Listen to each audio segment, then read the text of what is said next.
They told you to climb, to compete, to measure your worth by how high you stand and how many eyes are watching.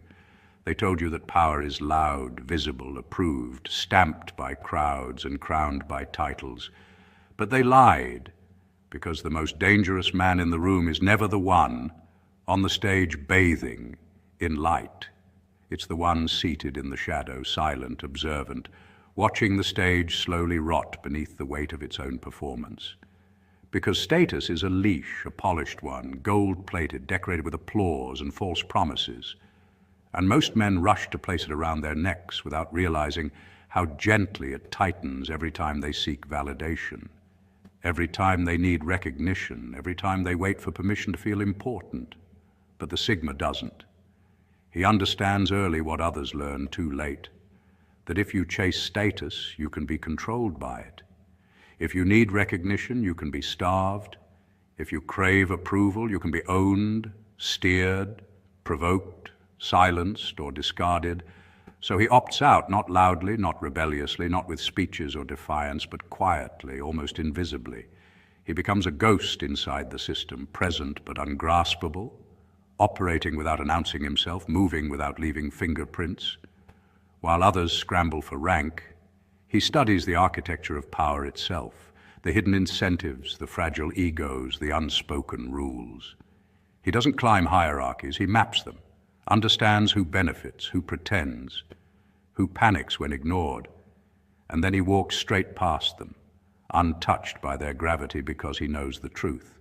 Most men never learn that status makes you visible, and visibility makes you predictable, targetable, manageable. But invisibility makes you untouchable. It grants freedom of movement, freedom of timing, freedom of intent. This is why they fear him, because he doesn't react the way they expect. This is why they can't predict him, because he isn't playing the game they're trapped inside.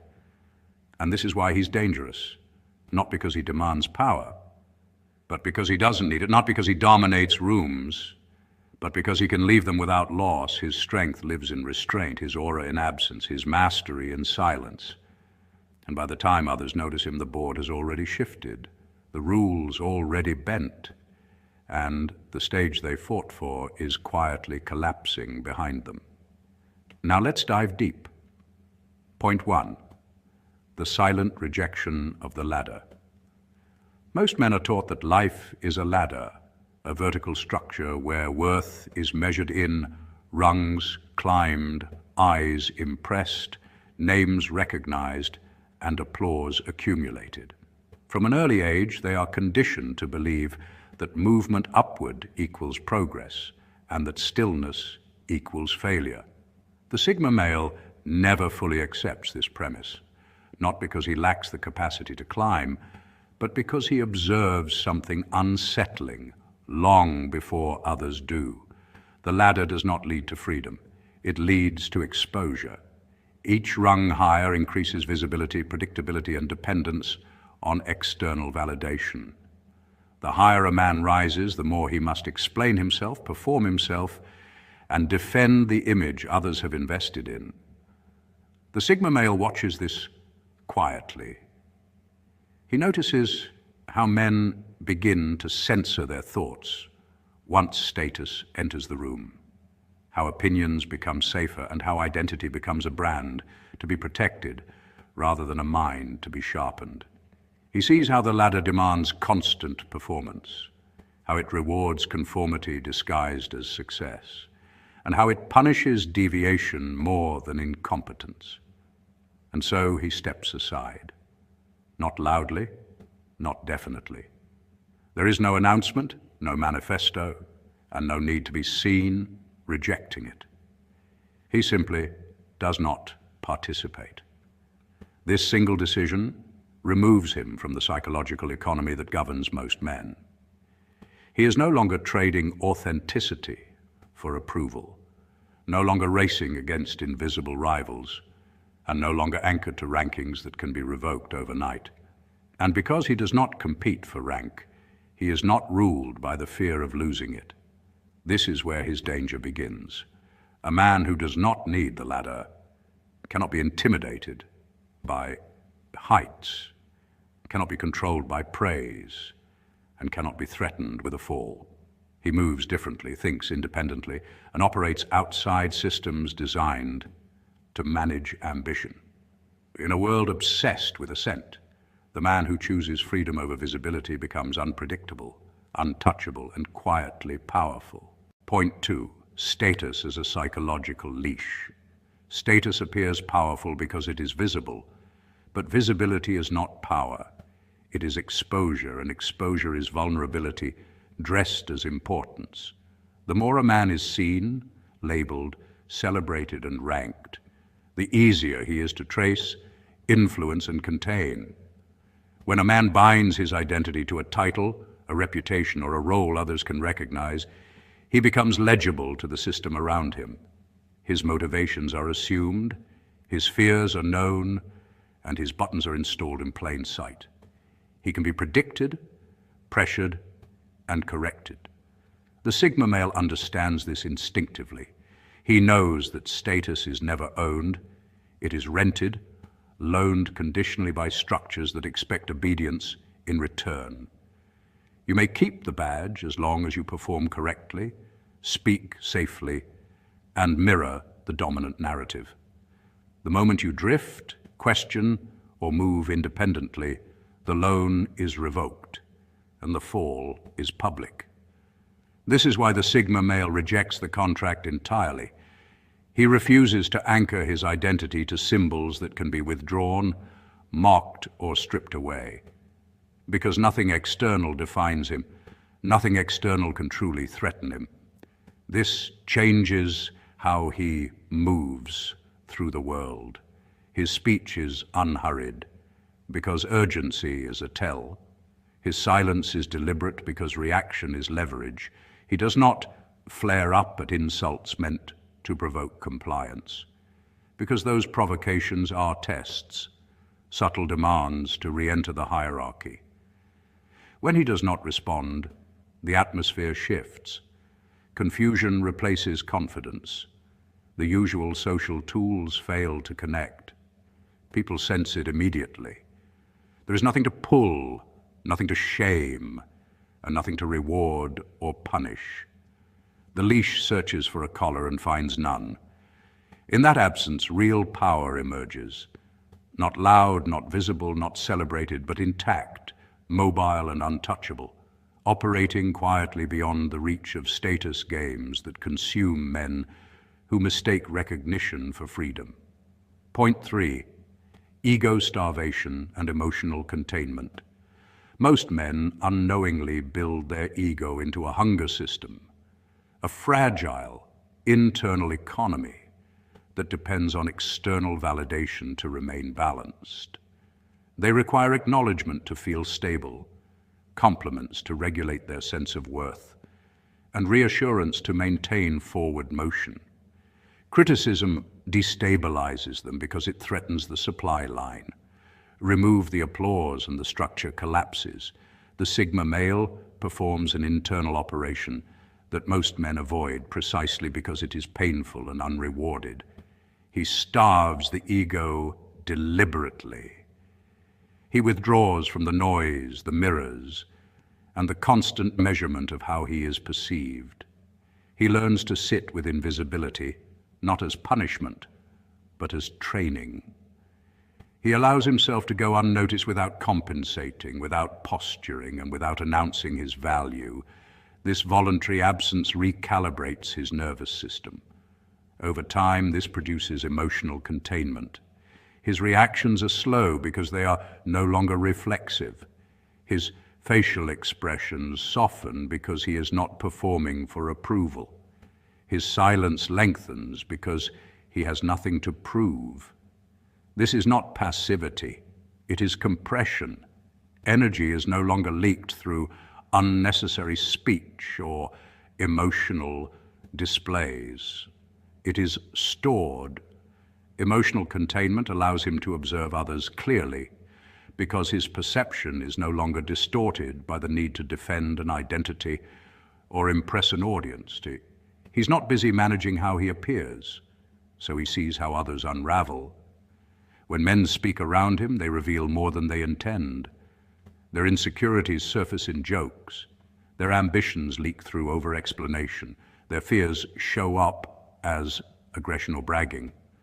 The Sigma male listens without interrupting, without correcting, and without signaling superiority. He stores information without commentary, without emotional attachment. He does not rush to use it. He lets patterns form. This alone gives him an advantage that status-chasing men never develop, because while they are busy feeding their ego in public, he is quietly mastering himself in private. Point 4, invisibility as strategic positioning. Invisibility is commonly mistaken for weakness because modern culture equates presence with importance, noise with relevance, and exposure with power. But the Sigma male understands the inverse at a fundamental level. Presence creates traceability, and traceability invites control. Absence creates uncertainty, and uncertainty destabilizes systems built on predictability. When you are always present, people assume access to you, your time, your energy, and your intentions. They feel entitled to explanations. They believe they can map your patterns, anticipate your moves, and neutralize your leverage. When you are rarely present, something shifts. Minds begin to wander. Questions form without answers. Speculation fills the vacuum you leave behind, and speculation inflates perceived value far more than visibility ever could. The Sigma male uses absence intentionally, not as retreat, but as positioning. He does not announce where he is going. He does not narrate his growth. He does not broadcast effort for validation. He appears only when alignment exists, contributes with precision, leaves a measurable impact, and then withdraws before familiarity can dilute his presence. Over time, his silence becomes heavier than most men's noise. His absence starts to echo in rooms he is not in. People feel the effects of his actions without fully understanding their source, and that ambiguity unsettles hierarchies built on constant visibility and social reinforcement. Systems that rely on monitoring cannot function properly when the subject refuses to be tracked. The Sigma male is not ignored. He is unlocatable. That distinction matters. You cannot compete with what you cannot measure. You cannot undermine what you cannot predict. You cannot control what refuses to remain within your field of view. While others exhaust themselves trying to be seen, the Sigma male compounds influence in the shadows, allowing curiosity, tension, and unanswered questions to do the work for him. In a world addicted to exposure, restraint becomes dominance, and silence becomes a strategic advantage that no loud presence can overpower. Point 5, why loud men collapse. First, men who rely on status must constantly reinforce it, and that reinforcement creates noise, endless signaling, explanations, defenses, and performances meant to hold a fragile position in place. Noise invites attention, and attention invites scrutiny. Scrutiny leads to error.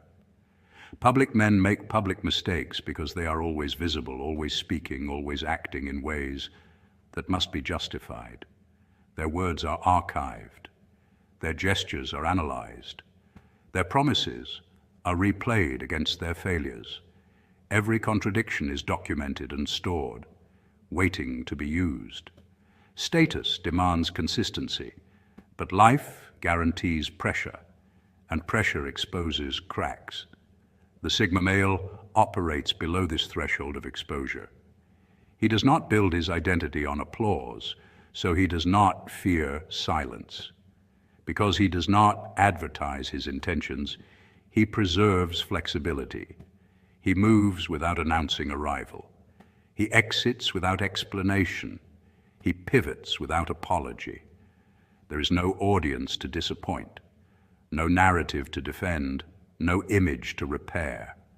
While others are busy maintaining perception, he is adjusting position. When systems destabilize, when hierarchies collapse, when trends reverse, when institutions reveal their weakness, loud men scramble to protect the illusion they invested in. They double down, they over-explain, they cling to symbols that no longer carry weight. Quiet men do something else entirely. They observe, they detach, they reposition without friction. This is why, in moments of collapse, the Sigma male often appears untouched. It is not because he is immune to chaos, but because he was never fully dependent on the structure that failed. He did not tie his identity to a title, a crowd, or a throne built on opinion. He understood that power, borrowed from noise, expires quickly. Power built in silence compounds. When the dust settles and the lights go out, the man who never needed the stage is already gone, moving forward, unseen, unburdened, and intact. Point 6, power without announcement. The Sigma male's power is subtle because it is internal, and what is internal cannot be stripped away by opinion, hierarchy, or circumstance. He does not require witnesses to feel legitimate because his sense of authority is self-issued, earned through discipline, restraint, and lived experience rather than applause. This frees him from the compulsive need to posture, explain himself, or compete for validation. When he enters a space, he does not announce his presence or attempt to dominate the room with volume or performance. He allows the atmosphere to settle naturally, and in that stillness others begin to expose themselves. Some rush to fill the silence with noise, revealing insecurity. Some attempt subtle dominance, revealing hunger for control. Others seek approval through agreement, revealing dependence. And some grow visibly uncomfortable, revealing fear of judgment. The Sigma male watches without reacting. He listens more than he speaks, not because he lacks confidence, but because observation gives him clarity. This clarity becomes leverage, not through manipulation, but through understanding. He now knows who can be trusted, who will overreach, and who will collapse under pressure. He does not need to defeat men publicly or challenge them directly, because confrontation is often a gift to fragile egos. Instead, he allows people to defeat themselves through their own unchecked impulses. His restraint becomes a mirror in which others see their weaknesses reflected back at them. Power exercised quietly is harder to resist because it does not trigger defensive reflexes. There is no obvious enemy to fight, no loud threat to oppose. His presence feels neutral, even unassuming, yet it subtly reorganizes the dynamics of the room. Over time, decisions begin to orbit him. Respect accumulates without demand, and influence forms without declaration. This is the paradox of the Sigma male. By refusing to chase power, he becomes the axis around which it naturally turns. Point 7, detachment from reputation. Warfare. Reputation warfare consumes enormous energy. Men defend their names, clarify rumors, and correct misinterpretations. The Sigma male does none of this. He understands that reputation is a mirror reflecting other people's projections. By refusing to engage, he denies those projections oxygen. Over time, narratives about him fragment. Some perceive him as indifferent, others perceive him as intimidating. None of these narratives affect his internal state. This detachment protects his focus. While others are busy managing perception, he is building capacity, skill, discipline, resilience. These do not fluctuate with opinion. Point 8, the accumulation of real leverage. Instead of chasing status, the Sigma male accumulates leverage. Leverage is not decorative, it is functional. It consists of skills that solve problems, knowledge that anticipates outcomes, and emotional stability that withstands pressure. These assets compound quietly. They do not announce themselves. They reveal their value only when required.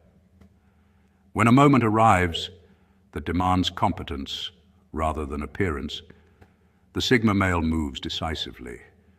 Others are often surprised by the depth of his capability because they underestimated him based on his lack of display. Point 9, why institutions distrust him. Institutions depend on predictability. They reward compliance and punish deviation. The Sigma male does not signal allegiance clearly. He follows rules when they are logical and ignores them when they are performative. This ambiguity makes him difficult to manage. He cannot be motivated through praise or threatened through demotion. Because he is internally regulated, external incentives lose effectiveness. This places him outside traditional control mechanisms. Institutions respond to this by labeling him cold, detached, dangerous. These labels are not accusations, they are admissions of uncertainty. Point 10, the final advantage of the shadow. Operating in the shadow does not mean hiding out of fear. It means choosing when and where to be seen. The Sigma male understands that attention is a resource, and like all resources, it should be spent deliberately. He conserves it. When he acts, it carries weight because it is rare.